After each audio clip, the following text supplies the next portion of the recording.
बिस्मिल्लाहिर्रहमानिर्रहीम। अस्सलाम वालेकुम। आपका दोस्त सलमान हैदर। दुआ है परवरदिगार से कि उसने आपको और आपके अहल खाना को अपनी हिफ्ज़ व अमान में रखा हुआ। बिलाखिर पाकिस्तान तहरीक इंसाफ ने राना सनाउल्लाह साहब को सीरियसली बहुत ही सीरियस लेने का फ़ैसला किया, क्योंकि कभी ऐसा हुआ नहीं है कि किसी मुल्क का सिटिंग वज़ीर दाखिला अपनी ओपोनेंट पार्टी के सरबराह को एलिमिनेट करने की बात करे। कभी ऐसा किसी ने नहीं देखा, और पाकिस्तान की तारीख में तो कभी ऐसा हुआ ही नहीं। एलिमिनेट ज़रूर किए गए होंगे मुखालफिन को, मगर इस बबांगे दोहल इंटरव्यूज़ के अंदर नहीं कहा गया होगा कि या वो रहेगा या हम रहेंगे, हम ख़त्म होने वाले हैं, इसलिए उसको ख़त्म करना बहुत ज़रूरी है। उसके लिए हम ये नहीं देखेंगे कि जमहूरियत का रास्ता कौन सा है और गैर जमहूरी रास्ता कौन सा है। तो ये पहली बार हुआ, तो इसीलिए पाकिस्तान तहरीक इंसाफ ने इस बात को सीरियस लिया, और वैसे भी पहले भी सीरियस ही लेते हैं। इसलिए इमरान खान साहब हर चीज़ का मास्टरमाइंड ना राना सनाउल्लाह साहब को ही ठहराते हैं। खुद अपने ऊपर जो वज़ीराबाद में जो FIR उन्होंने जो उनकी तरफ से जो दरख्वास्त दायर की, जिस पर आज तक FIR दर्ज नहीं, उसमें राना सनाउल्लाह इसलिए नामजद है। मॉल्टन का वाक़या वैसे भी आपको पता है कि आज तक ना शर्मिंदगी कोई चीज़ नहीं है, कोई अमाल की फ़िक्र नहीं है, कोई माजी पे कहीं अपने गरीबान में झांकने वाली बात नहीं है। अपने कुछ नहीं तो बंदा अपनी नस्ल के हवाले से देख लेता है कि यार उसको शायद सुकून ना मिले मेरी इन हरकत व सकनात की वजह से। किसी किस्म की उनके अंदर कोई नहीं है। वो उसी तरह मुँह और चेहरा लेकर प्रेस कॉन्फ्रेंसों के अंदर आ जाते हैं ना। कभी हुआ नहीं है पाकिस्तान की सियासत में। तो पाकिस्तान तहरीक इंसाफ ने ना इस सारे मामले को लाइट ना लेने का फ़ैसला किया, बल्कि ले ही लिया है इसको बड़ा हैवी तौर पे। उन्हें सोशल मीडिया पे तो जो डिस्कशन और जो लान तान हो रही है वो तो लहदा है ही है। और आपको पता पाकिस्तान तहरीक इंसाफ का सोशल मीडिया से तगड़ा को सोशल मीडिया है नहीं पाकिस्तान में इस वक्त, आज तक इसी का नहीं मुकाबला कर सके। और बहुत ज़बरदस्त तनकीद हो रही है और बहुत गुस्से का इजहार किया जा रहा है। मुझे नहीं पता कि हम पब्लिक प्लेटफॉर्म पे वो गुस्से का इजहार को कैसे टैकल करेंगे, राना साहब कैसे बचा पाएंगे।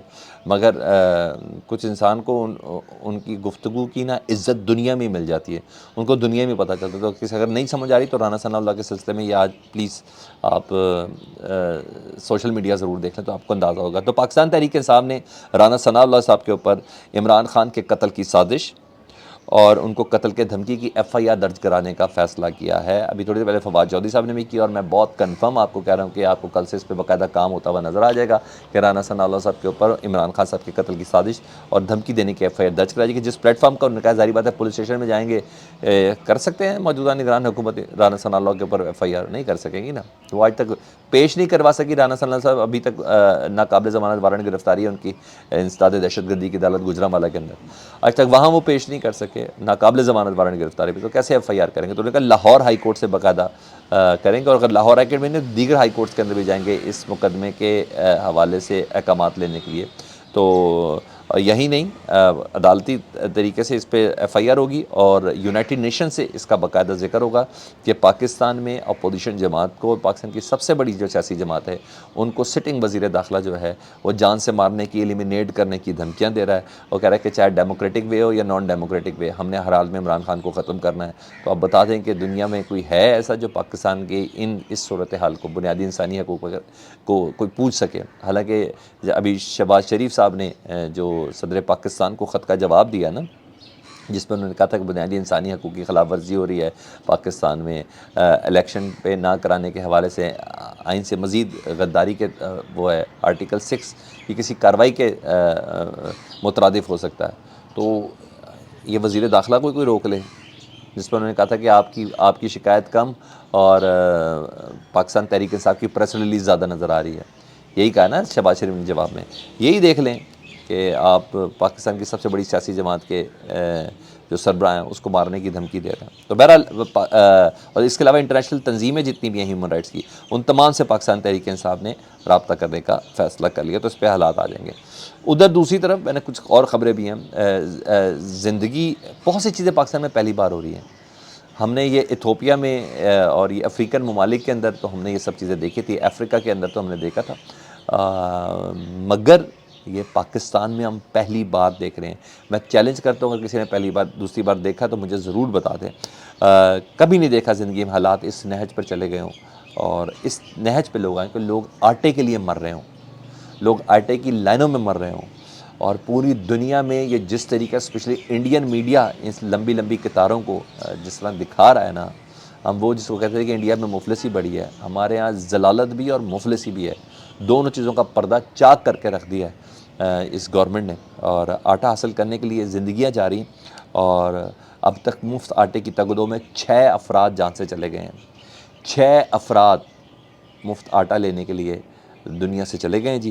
اور یعنی یوں کر لیں کہ اس میرے الفاظ میں کہ اس حکومت کا جنازہ پڑھنے کے لیے نا روز ایک لاش نکل رہی ہے کہ کسی طرح اس حکومت کا کوئی جنازہ پڑ جائے. کیونکہ میں اس لیے کہہ رہا ہوں کیونکہ بکھر میں ایک، مظفر گڑھ میں 2، ملتان میں ایک، فیصل آباد میں ایک، کوٹ ادو میں 4، سدہ میں یوں لوگ مرے ہیں یہ مفت آٹے کے لیے. احتجاج چل رہا ہے، شدید احتجاج چل رہا ہے. بھگدڑ مچ کیوں رہی ہے؟ سر میں آپ کو بتاتا ہوں بھگدڑ کیوں مچ رہی ہے. ان کی پلاننگ ہی کوئی نہیں ہے، کسی قسم کی کوئی. حکومت ذمہ دار ہے، انتظامیہ سلسلے میں ذمہ دار ہے. اب پرائم منسٹر جب ادھر خود پہنچتے تو اس وقت تو لائن کسی اور طریقے سے ہوتی ہے، اس کے بعد جس طریقے سے ٹیکل کیا جا رہا تھا وہ ہے. اور تو اور آپ نے عزت نفس اور لوگوں کی جسے کہتے ہیں نا اس کو بھی پامال کر دیا ہے. غریب کھل کے سامنے آ گیا ہے، سفید پوش کھل کے سامنے لے آئے ہیں آپ کی یہ پلاننگ کا ہے. آپ نے رلا دیا لوگوں کو. یار آپ لوگوں کو گھر جا کے آٹا تقسیم کر دیتے ہیں. کچھ اس طرح کی کوئی اچھی پلاننگ، کوئی اچھا ورکنگ آپ نے بنائی ہوتی ہے. آپ ایک لاش کا نہیں آپ کی حکومت وزن اٹھا سکتی ہے. آپ نے 6 جنازے نکال دیے ہیں اپنی اس غلط پلاننگ کی وجہ سے. اور پھر میرا سوال ہے کیا پاکستان میں زندہ رہنے کا حق صرف رمضان میں ہے؟ 11 مہینے مر جائیں. آپ نے باقی 11 مہینے کی کیا پلاننگ کی ہوئی؟ یہ چیز چل رہی ہے. تو ابھی تک سفید پوشی بھی ختم کر دیا آپ نے، تذلیل بھی کر دی لوگوں کی. کیا کیا آپ نے؟ کیا کیا آپ نے؟ دوسرا حسان نیازی باقاعدہ طور پر پنجاب حکومت نے گرفتار کر لیا، ان کی گرفتاری ڈال دی ہے جی. لاہور لے آئے ہیں ضلع شاہ کیس میں. اس باری ان کو لاہور میں ان کو پکڑا گیا جی، لاہور میں ان کے حوالے کیا گیا. ابھی تک مسئلہ بتاؤں کہ ڈھیٹ ہڈی حسان نیازی، اس کا سافٹ ویئر اپڈیٹ نہیں ہو پا رہا. عام طور پہ اتنی دیر میں سافٹ ویئر اپڈیٹ ہو جاتا ہے چھوڑ دیتے ہیں. یہ سافٹ ویئر یہ ہتھکڑیوں کو چومتا ہوا تو آتا ہے. تو اس کی پوری کوشش کی گئی. پہلے اسلام آباد میں اٹھایا گیا، پھر اسلام آباد سے اس کو کوئٹہ بھیجا گیا حسان نیازی کو، اور یہ سب کیا گیا. مگر یہ کینڈے میں نہیں آ رہا. سیدھی سی بات ہے، حسان نیازی اس وقت کینڈے کے اندر نہیں آ رہا. کوشش پوری جاری ہے. رات کو عمران خان صاحب نے کہا کہ میرا بھانجا باہر سے پڑھ کے آیا ہوا، اور اس کے ساتھ بھی وہی سلوک کر رہے ہیں، تشدد کر رہے ہیں جو اعظم سباتی اور شہباز گل کے ساتھ کیا تھا. تو بہرحال یار یہ بڑی جاتی ہے، یہ بڑی جاتی ہے. ادھر اس کو کوئٹہ میں اس لیے اٹھایا کہ کوئٹہ کے اندر پروٹیسٹ کے اندر ہی شامل تھا، حالانکہ یہ لاہور میں تھا. لاہور میں اس کو اس لیے اٹھایا کہ یہ اس میں شامل تھا کہ اس نے ضلع شاہ کو قتل کے مقدمے میں تھا. بڑی جاتی ہے، بہت جاتی ہے یہ. بہرحال اچھا، ادھر حامد میر صاحب تپ گئے ہیں، ان کا تپنا بنتا بھی ہے. میں ہمیشہ انہوں نے پنجاب حکومت پہ، نگران حکومت پہ تنقید کی، اپنے بھائی کے کنڈکٹ پہ بھی انہوں نے ہمیشہ تنقید کی. یہ کیا کر رہے ہیں؟ ٹھیک ہے تھوڑا بھائیوں میں فرق، یہ میں اتنا بات میں ضرور مانتا ہوں. ہمیشہ وہ پنجاب حکومت پر تنقید کرتے تھے، کبھی انہوں نے ڈیفینڈ نہیں کیا.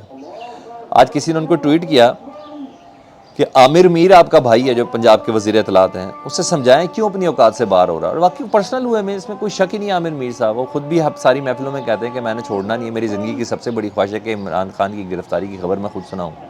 میری مونچھیں مڑا دینا، حالانکہ ان کی مونچھیں نہیں ہیں. میری داڑھی کٹوا دینا، حالانکہ ان کی داڑھی نہیں ہے. اس حد تک پرسنل ہے. ایون ان کا جو یوٹیوب چینل ہے نا، اس میں بھی عمران خان کے خلاف نفرت ہی نفرت ہے نا. وہ ساری دنیا کو پتہ ہے کہ ان کو بنایا ہی اس لیے گیا تھا. اور ذاتی حلقہ احباب ہے محسن نقوی صاحب کا، تو اس لیے ان کو رکھ لیا گیا. تو سارے دشمن پنجاب میں اسی طریقے سے رکھے گئے نا، جو مخالف ہیں پی ٹی آئی کے، سارے انہی کے اس میں رکھا گیا. تو عامر میر نے بتاؤں کیا جواب دیا. اس پی ٹی آئی کا کوئی صارف ہوگا، انہوں نے کہا اسد عمر کو آپ نے کبھی کہا ہے کہ اپنے بھائی زبیر عمر کو چھوڑ دیں، جو نون لیگ میں سابق گورنر بھی رہے نون لیگ کے؟ کہتے اسد عمر کو کہیں نا کہ زبیر کو چھوڑ دیں اس وجہ سے. تو یعنی وہ یہ بھی کہنا چاہ رہے ہیں کہ ہاں زبیر غلط، تاریخ کی غلط سائڈ پہ کھڑا ہے اس وقت، نون لیگ صحیح نہیں کر رہی اس کا. اور مجھے تو وہی نہیں لگتا، مطلب یہی لگ رہا ہے کہ نون لیگ غلط کر رہی ہے. بہرحال حامد میر صاحب نے اپنے بھائی کا بیگیج اٹھاتے ہوئے نظر نہیں آ رہے، اختلاف واضح نظر بھی آ رہا ہے. آپ کو کیا لگتا ہے کمنٹ سیکشن میں بتائیے گا. اپنا بہت خیال رکھیں. اللہم صلی علی محمد و آل محمد.